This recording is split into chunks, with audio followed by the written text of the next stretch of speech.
Hello, hello, everybody. Welcome to the Beauty of Breathing podcast recording. I have my friend and colleague, Caleb Davis, here with us today. Hey, Caleb. Hello, all. Thank you so much for being with us today. Can you introduce yourself to our audience, please? Let everybody know who So, you are, what you do, where you live. sure. My name's Caleb, and I am an orthopedic massage therapist in the Savannah area. I'm currently practicing at Rise Health and Wellness here in Richmond Hill. Ultimately, I started right around 2011 doing the massage therapy. I was trained somewhat in physical therapy prior to that, and I have been ever since chasing the point where all of it intersects the Western medicine with the Eastern medicine and how they can come together into one harmonious point. And so this is where I'm at now, as I have left the mainstream Western medical practice and have Mhm. shifted now into this holistic, cash-based medical practice here at Rise. And I've been finding that as I've been unfettered from the insurance model and given freedom to practice my art, that this other side, this more emotional, spiritual, energetic side of healing and the human is beginning to become all the more apparent and unavoidable within treatment.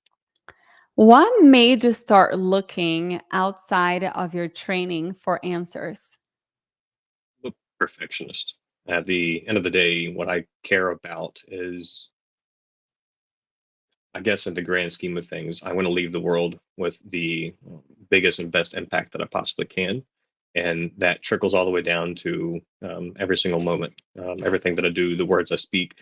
And so, as a practitioner, when I'm working with a patient, whatever obstacles that they have, whatever injuries or ailments, my goal has always been to not just make it better, but to make it the best I possibly can.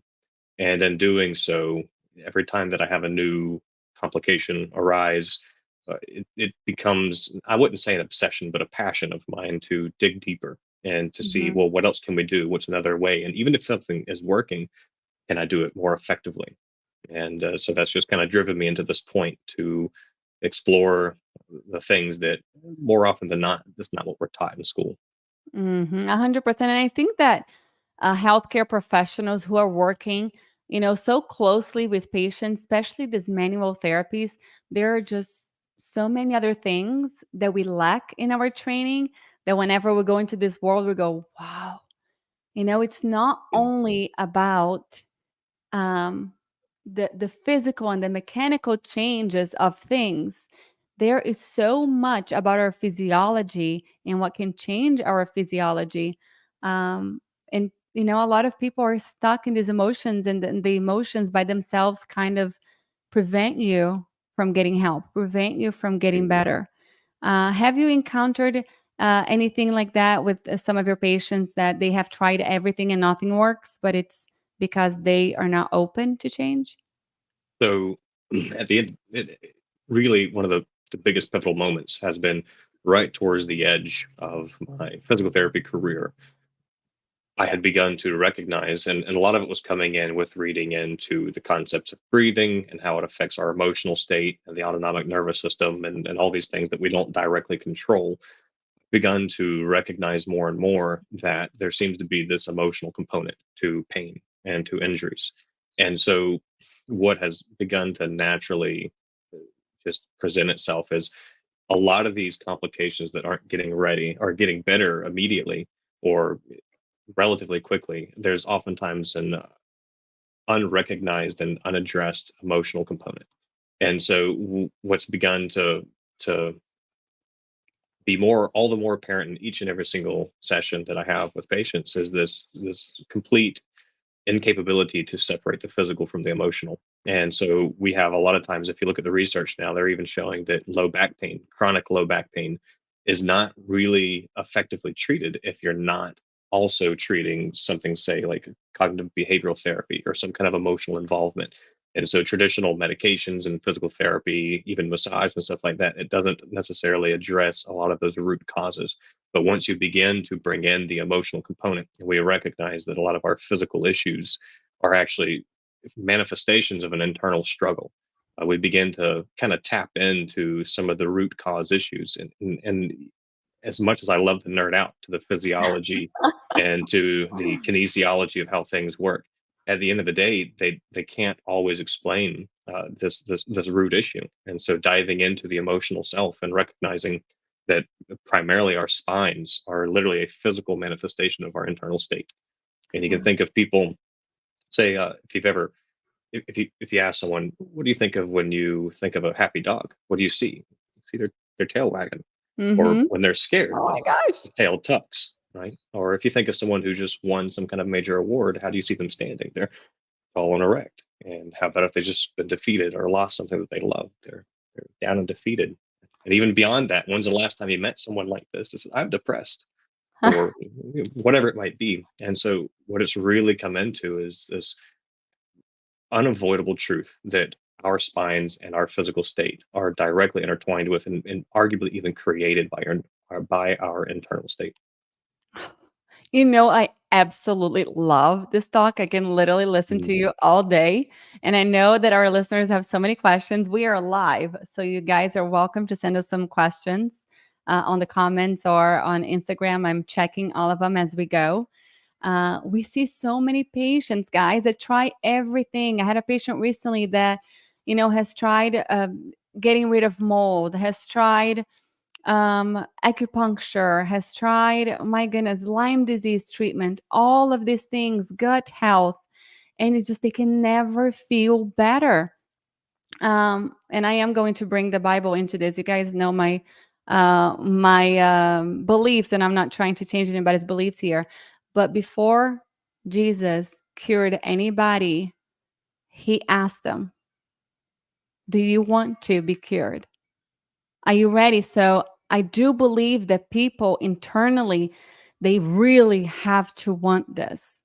And I'm not talking about any patients, obviously, but there are so many people out there that are addicted to their problems. They're addicted to their issues. It's easy to use it as an excuse because they get attention, And I'm not saying that people do this on purpose. We are all flawed individuals. We are all broken, full of trauma from our past and our childhood. And these are just some coping mechanisms that people have. And whenever you did not have any attention, whenever you're young, and all of a sudden you got a condition and people are giving you attention subconsciously, you kind of want that attention. You don't want to be sick, of course. But there is that component that you really have to want to change. And we see people try everything and nothing works. So if there's anybody out there listening and they might know somebody who is like that, what is the first step that you recommend, Caleb? What should they look at? Because there's so many therapies out there. There are so many approaches. What are one of the first things that you recommend to somebody who has tried several different treatments and they are not finding good results with any of them? That's a broad reach. I know, not specifically about a case, Well, but is there well, that's something just that you recommend? right. Well, that's exactly it. So, kind of the title of this, right, is the currency of appreciation. And so, what does that even mean, right? So, Mhm. we got money. That's currency. We can buy things with money. Well, mentally speaking, energetically speaking, I believe the brain has an average of 120 bits per second of information that it can process. So what is that? That's kind of our mental currency, if you will. So if you've got any given moment 120 bits to give, at the end of the day, what we're looking at now is that we've got a capacity. Where are we going to direct our attention, or what are we appreciating? And so when it comes to health and wellness, one of the biggest, I believe, misunderstandings in modern health industry is that we have this tendency to think of the physician as somebody that you go to, someone that's got the white coat and the degree and the knowledge and the answers, where these are very important. I think the physician is that which resides inside of the patient. And the people who are wearing the white coats, the people who are performing the practices and even giving the medications, we are facilitators of health. We're facilitators of Oh, healing. I But the like that. true healing, it only comes from within. And Mhm, so, mhm. there's even that ugly word, placebo. What does that even mean? It's trying to invalidate your own innate capacity to heal. And I so never thought about that. Oh my gosh. That's exactly. So we're being conditioned into the state of dependence in modern medicine, where you got to be on this, and more often than not, it's not about how do we get you off of it. It's here's your symptom, and here's how you stay on it. And so the first line of defense when it comes to healing, I believe, is to learn to listen to your pain, to not just feel it, to not ignore it, to not run from it, to not hide from it, but to recognize that your pain, it's the most ancient of languages. All of life shares this archaic language of pain.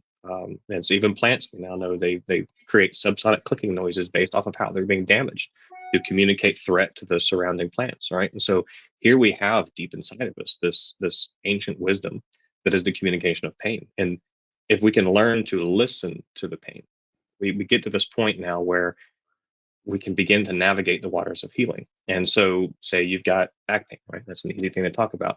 If you really begin to listen, you figure out, well, when I do this, it hurts. When I do that, it hurts. Well, if you play with it, what if I do the opposite of that? Is that better?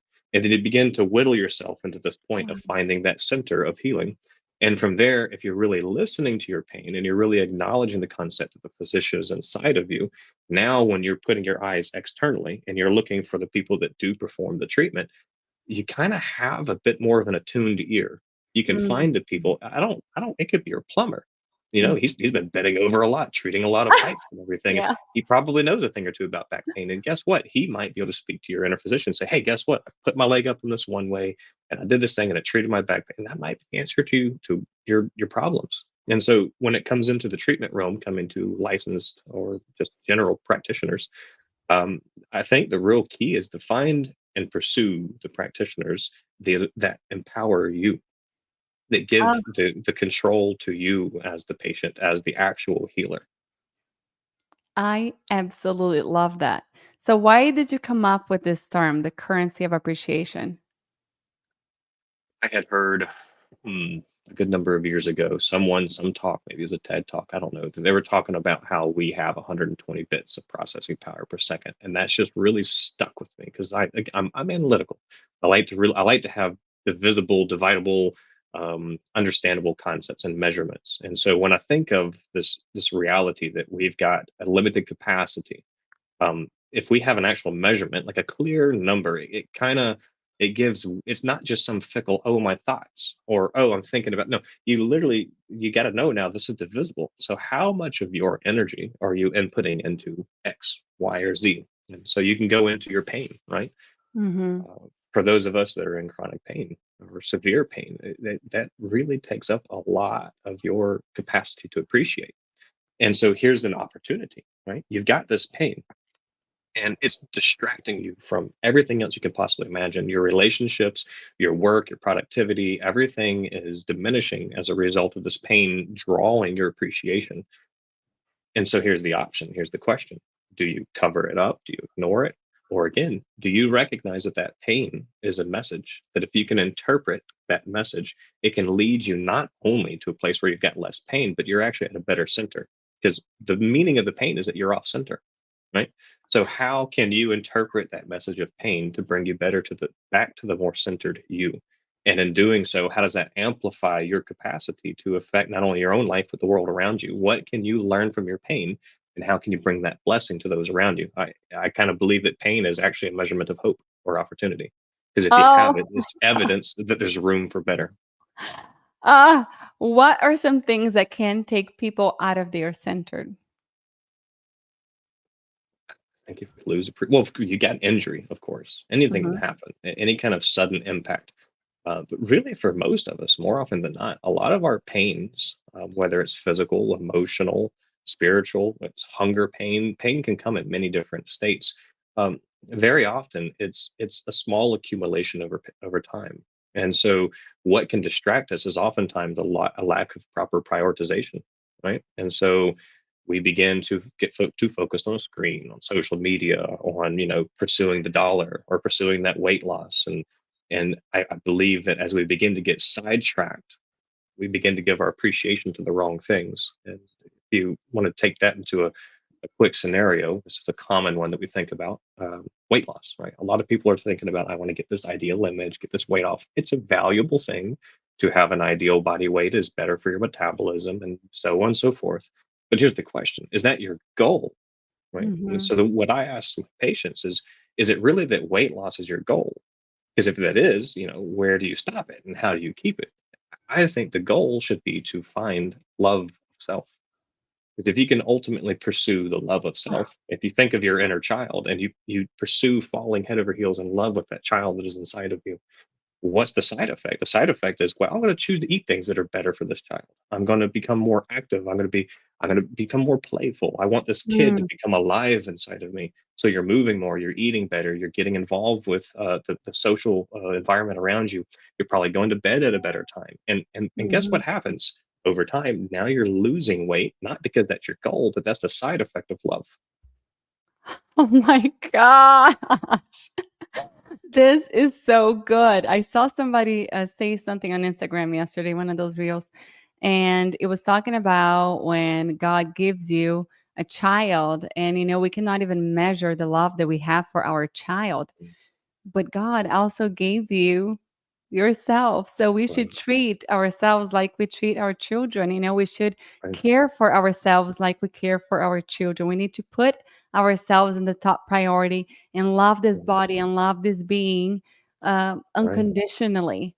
And yes, what are some things that you would do if you right. loved yourself as much as you love others We got to sometimes? recognize this is a temple, right? And when Jesus was asked, what is the greatest of the commandments? What was his answer? His answer was you can summarize all of them into this one concept to love God and then to love your neighbor as yourself. Well, who's your neighbor in that story? That's everybody. That includes your children. Your children are not you, they're not superior Mhm. to you. They are your neighbor. You need to, whoever it is that you love the most in your life, you need to cross check that. And are you giving yourself that much love? Right. I think we oftentimes get so afraid in our culture of, "Oh, I don't wanna be selfish," but it Mhm. I don't really know if that's really in at least our culture in our day and age. I don't think self-love is too abundant. I think it's an Mhm. absence. And Mhm. so, again, the more you can love yourself, the more you can love the source, the more you can love God, who is love and who just showers love into you, you have this infinite love to then give out to those around you. And so it's not this zero sum game concept. It's maybe an oversimplification, but if you genuinely love yourself as deeply as you would love your own child, I mean, what goes wrong? I think that a lot of times we feel so guilty about doing things for ourselves because God forbid I take care of myself and there are so many others, that need care. And it can be so superficial as much as getting a haircut, as much as wearing an outfit that makes you feel good. How many of us think twice about, oh, no, no, I'm not going to do that because it's not a special day. I'm not going to wear that. I'm not going to put makeup on in the morning and take care of myself and because it's whatever, I'm home. Who cares? Even if you're home, take Mhm, care of yourself because we only have one day. mhm, We right, only have one day. Tomorrow doesn't exist. If you think about it, tomorrow never arrives. It's always today. right. It is And that's always. right. And that's one of the big questions in all of this as well, is because here we're talking about loving self. We're talking about taking care of your temple Mhm, and giving appreciation to the things that matter. Recognizing that if you really dig into the concept, what is a temple? The mhm, temple is, in essence, is where the Most High lives. mm. So the Most High resides inside of this. So taking Oh, care of this is, and not only taking care of this is important, but accentuating it is important. And so my wife, we had a social event we were supposed to go to last week. We went to, and leading up to it, she was like, "I gotta find a dress. I gotta get this dress, and I gotta find something that makes me look pretty." And it hit me. That's the lie. You are beautiful. mhm. What we wear and what we put on is only there to accentuate that which is already within you. And so it's just not a problem that we do things for ourselves, that you go to the spa, Mhm, that you take that money out to go to the gym, that you mhm. find a dress that makes you feel the truth that you Feel. already are. It doesn't Yes. create a fake image. No, the real image is that you are beautiful, that you're worthy of being loved. Amen to that. Oh my gosh. What are some of your driving beliefs? So ultimately, I believe that if we are to love ourselves like our neighbor, That puts us all on the same plane of value, right? Mm. That if we are to go to that Genesis account, right, we are created imago Dei. It's Latin for in the image of God, right? And so when you look at somebody and maybe they're struggling and for whatever reason, or maybe they got a belief system that's different from yours, it doesn't take away from the reality that they are a reflection of the same creator. And so my goal in life is to not play the game of division, but instead to play the game of how do we come together? How do we merge? And it Mhm. doesn't mean that we have to all become alike or the same, but how do we take this environment with a multitude of belief systems and appearances, and how do we begin to function as a cohesive unit? And really and truly, it's in my line of work, a lot of that boils down to addressing pain, right? And if you can dig into that emotional and spiritual side of pain, you begin to find that a lot of these people, like maybe they got resentment, maybe someone did something wrong, or maybe they resent themselves for not making some kind of decision. Well, what is resentment other than the guilt of maybe anger, right? And so the question is, um, what is the answer to guilt? And that's grace. So how Oh, do you give grace in any given moment? And so that philosophy that the physician resides in each and every person that I see, and that when they're in pain, that's an indication that they're not in touch with that physician, right? And so how do we interject love and grace into that situation of pain and disconnection so that they can then begin to see, because you can look up there all day you want if you want to try to find God. The cosmos are wonderfully beautiful, but again, you brought up the Bible. So what happened when Jesus ascended? The apostles all stood around, we're looking up, and then what, the angel came down and says, no, no, no, no, he's not out there, he's here, right? So to keep your eyes on the prize of what's here right now. And so again, as the currency of appreciation, find that physician that resides inside of you that is holding that child that is you, and find how you can encourage the other children around you to come out and play. I mean, I'm getting goosebumps just hearing all of this. You know, when the woman touched Jesus' clothes and she was scared. Why? Jesus didn't do anything. Mm, It was because she believed. Oh, this is mm, so powerful. When you start thinking about it, she believed. She knew mm. it. You got oh my goodness. The capacity Um, is already here. what is it? The capacity is already here. 100%. So it seems to me like you've been through a lot in your life to get to all of these, knowledge and understanding, looking, stepping out of our profession and who we are to look at these things a little bit different. What are some of the struggles that you've been through that landed you here? As a child, I kind of grew up in a lot of solitude. Um, Whether there was chaos in my immediate household or chaos when I would go to school, I didn't fit in. I'm I've had a tendency throughout my life to never really feel like I belonged anywhere. And so my faith, actually, it's a large bit of what grew that faith, is it was the only thing that felt consistent, the only thing that felt like no matter what I belonged and that I mattered. And I went through many years of that growing and growing and growing in stature, and it got to the point where I began to speak to people. I would travel to different churches and colleges and high schools and middle schools, and I'd speak and give little sermons, if you will, and about the reality of following what you believe. And before I knew it, um, suddenly 2 weeks before we had our first child, I started having doubts, and it's just the one thing in my life that I never thought would be taken from me began to slip, Oh, and I fell into disbelief. And it was just utter and absolute shock. It was, again, like I said, I everything in my life before was either an element of chaos or something that would be taken from me at some point in time, and so I didn't mhm. trust good because I thought that good could never stay. And so here I am now with the one and only thing that's ever stayed relevant and stayed within my reach is now vanishing. And so I went through a 7 year period without any direction, no spiritual anything. I didn't know what to believe, what to do, what to think. And then you know, you get to this point. fast forward a handful of years, and some pretty incredible things happened, and we won't go into that. That'll take a long time to talk about. But in short, I recognize that even in this day, I struggle with belief and faith and what specifically to believe in and have faith in. But I learned really two primary things. Even though I didn't know what to believe, even though I didn't know what to really specifically, what doctrine to put my faith in, knew there was this source, this God that, and and even if I didn't understand the totality of it, I put my trust in it, Mhm.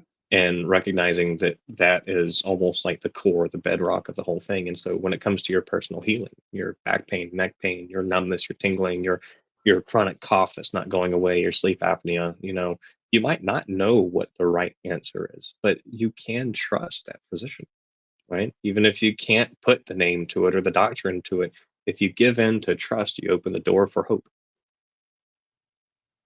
And so when I fast forward through all of it, that was probably really been the primary struggle in my life, is the loss of faith. And in the midst of that, I've struggled with work, trying to find relevance. Here I am doing Mhm. alternative medicine, if you will, in an environment where people like to stick to traditional. But the times are changing, and I feel like there's a growing appreciation of the alternative ways, and the fruits showing. I'm seeing life change, not just in my practice, but in practices such as yours as well, and all around. Oh my gosh, 100%. It makes me so happy now. Of course, COVID was absolutely horrible, but I think that it really made people, become their own advocates, start asking questions instead of just believing, um, everything that's told to them. And I feel like all of those, pandemic years, what was it, 3 years? People really started shifting. That's when the shift started to happen, and people started searching for different things, Yeah. understanding that there's so much more out there that we are not aware of.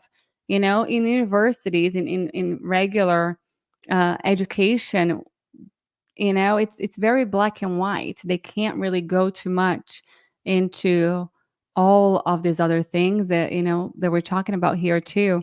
So it makes me so happy that people are taking the stance, and people are looking, and people are asking questions, and they're searching. um so what are some general um recommendations that you can give to some of our listeners, daily practices for them to do to increase their self-love and self-awareness? Well, it's non-coincidentally, it starts with breathing, right? That's the primary function of keeping this temple alive. Is every breath. And so, shifting your appreciation to the value of your breath, and not just the value of the breath itself, but the quality of your breath, right? And recognizing that if you might not even know it, but you might be hyperventilating a little bit. And if you're doing that, you're offloading too much carbon, which means you're becoming alkaline to a non-good state, so you can start having numbness, tingling, and pain, and all these other issues. So you just regulate your breathing, and if you begin to notice these emotional symptoms of anxiety and stress, again, redirect your appreciation to the breath. It's the breath of life, and begin to work on learning, what does it mean to breathe with your diaphragm? What does it mean to slow your breath down, to take pauses? And that's something you can do. When I was working in the hospital, there were patients that they couldn't even lift their head off of a pillow. But for as long as they were conscious, I could take them through breathing exercises. And you would see some changes in these patients that prior to having that concept of breathing brought, because it gives them a sense of, I've got control over this. If Mhm. nothing else, I can control my breath. And then the power of it is, once you really begin to take advantage of that breathing, um, it begins to transform every aspect of you, from the metabolism of things to the chemistry of things to just the way you feel and the way you can move. And then from there, as you begin to manifest a more balanced environment from breathing, right? Now we can begin to move our bodies more, because motion is lotion. And the more that we move, ideally, the healthier our bodies are. If you look at the studies of the blue zones in the world, they've got two things in common: it's movement and social connections, tight social connections. And so Now you're breathing to now you're moving, right? And then from moving, you can now begin to interact and move with those around you. And you can begin to emphasize the width of life. And that's really one of the other most important things in all of this. We're not meant to do this in solitude. We're meant to be with one Mm. another. And so when you're in pain, when you're struggling, when you're doubting, whatever it might be, the biggest strength in humanity is to be with one another and to be vulnerable with one another. And so pursuing breath, pursuing movement, allowing that breathing and movement to then bring you around others. And then from there, again, just love yourself. And, well, what does that mean? Start choosing maybe diets you, at the very least, think are better for you, and not out of obligation, but out of love. Right? It's a Ah, totally different thing. This is not guilt anymore. This is a pursuit of passion. And from that moment, there's no real specific answers. It's pretty simple. It's take care of the temple with nutrients that you need, and breathe and move, and then you will likely find the direction into what you need to be doing next. It could be a particular exercise set. It could be any number of things. wow. um, I want to actually, before we finish today, because we're getting to our time, I want you to talk a little bit about what you do. Because I've been to a massage therapist, it's not the same thing. I've been to a chiropractor, it's not the same thing. What exactly is orthopedic massage? So technically, orthopedic massage is my highest massage certification through a man named James Wislowski. He travels internationally teaching people in orthopedic massage, and a significant bit of what I do has been influenced by that. And the mindset is it's almost like a hybrid between a massage therapist and a chiropractor. Massage therapists can't do fast maneuvers to manipulate joints. It's outside of our scope of practice.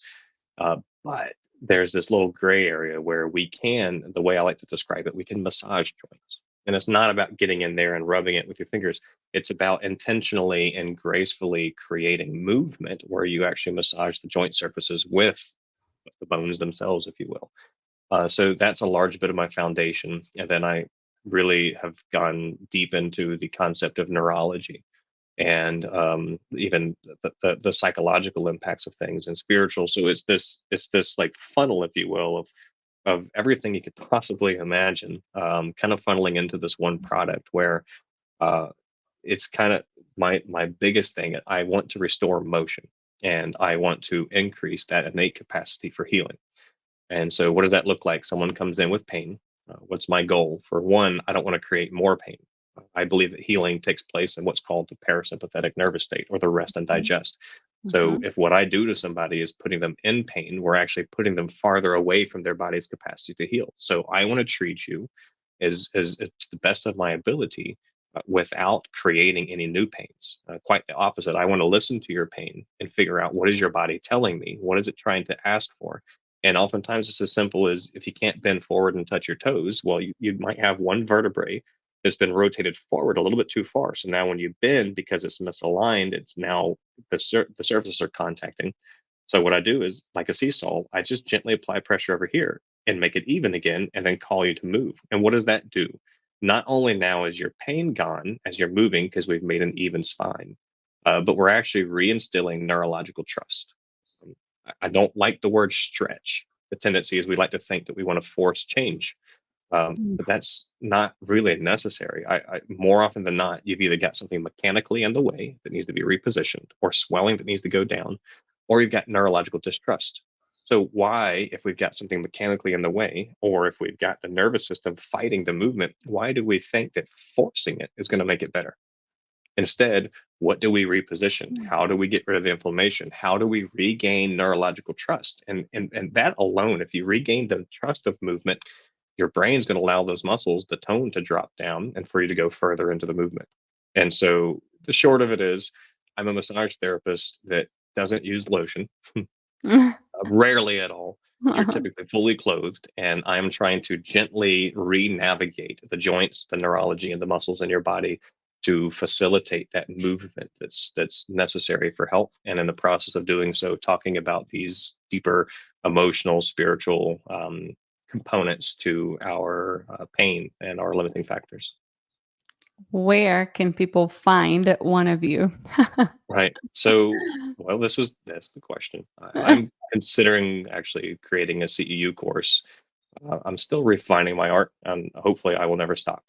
Yes. This is only something that will grow, and ideally, this is something I can even teach spouses. A lot of what I do is actually really simple. It's just a simple, gentle repositioning and then calling to movement. So it's less about finding what I can do specifically and going back to that original course where finding the practitioners that put the power back to you Mhm. and want to help you to navigate your own waters. Orthopedic massage, if you want, you can go to I think it's called the Center for Pain Management with or Mhm. James Wozlowski. You can find people who have been trained in similar By him. techniques. That's probably going to be close to what I do. But really, at the end of the day, it's again the magic is in the patient, and so it's finding the people that enliven that capacity for your ability to heal. Oh my gosh. Anything else you would like to share before we go? Hmm. You did bring up something actually, because I believe in looking at the big picture as best we can. And you mentioned Mhm. COVID a moment ago. And when I say this, I usually say this with the intent of catching people off guard. But I think 50 to 100 years from now, we're going to look back and recognize that COVID was the best thing that's happened to us. Wow. At the end of the day, COVID is the great till. What Mm. COVID did, wherever it came from, whoever's behind what or not, I don't care about all Mhm. that. The truth is that what COVID did is that it came in as a till and it broke apart the hardened topsoil of an undeserved trust in all of our systems. And so Mm. now people put all of their appreciation prior to COVID in all these systems that, well, look at the trends. Obesity was going, cardiovascular disease was Yeah. going up, the Yeah. disease of consciousness has been on the rise. So is it really working? No, it's not been working. What did COVID do? Well, it disrupted the flow of trust. And now, as the soil's been tilled by COVID, right, we have the capacity now to redirect our appreciation. What else might work? And in the grand scheme of things, the way that I look at all of this is I believe that one of the most important things we can do is to have a philosophy that fuels optimism. And so to me, if you look at the history of everything, right, as far back as you can go to the stars or to our earth or different civilizations, every thing that is beautiful came first from something that was chaotic. It is Hmm. almost as if pain and chaos is the birthing pain of beauty. And somehow, in some miraculous way, in the fabric of the universe is this pattern that's been woven that beauty comes from chaos. And it only increases. It only increases. And so wherever you're at in your state of pain, whether it's physical or emotional or a combination thereof or whatever it is, I want to encourage you to really listen to that pain and really pay attention to all of history, not just this short-sighted history that the news media wants to tell you, but to really look at the grand scheme of things and see that it's through the pain that tomorrow's beauty arises. Wow. Seriously, guys, every single time I see Caleb, I he blows my mind. I can literally listen to you all day, and every time I talk to you, it's something else, it's something new.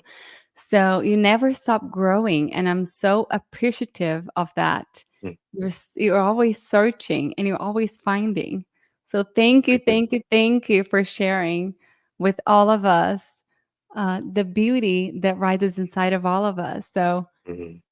oh my goodness, guys, if you want to get in touch with Caleb, share with everybody either email or website information or your Instagram. So, depending on where things go, I may end up opening my own business. As of current, though, I am with Rise, and for the foreseeable Mhm. future, we'll be with Rise Health in Richmond Hill, Georgia. Our phone number is 912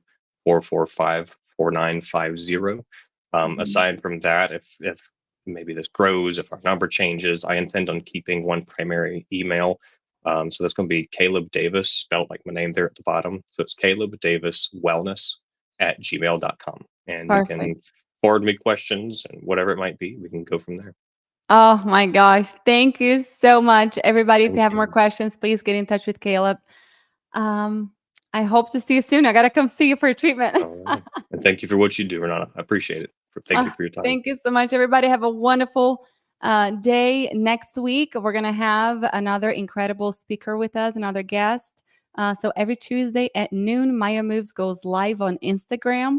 And then the following week, this is posted on our podcast, The Beauty of Breathing. If you're not following us yet, please go right now to your podcast platform. It can be Apple, it can be Spotify. Follow our show, give us a review so we can help spread the word about all things breathing. Thank you so much, Caleb.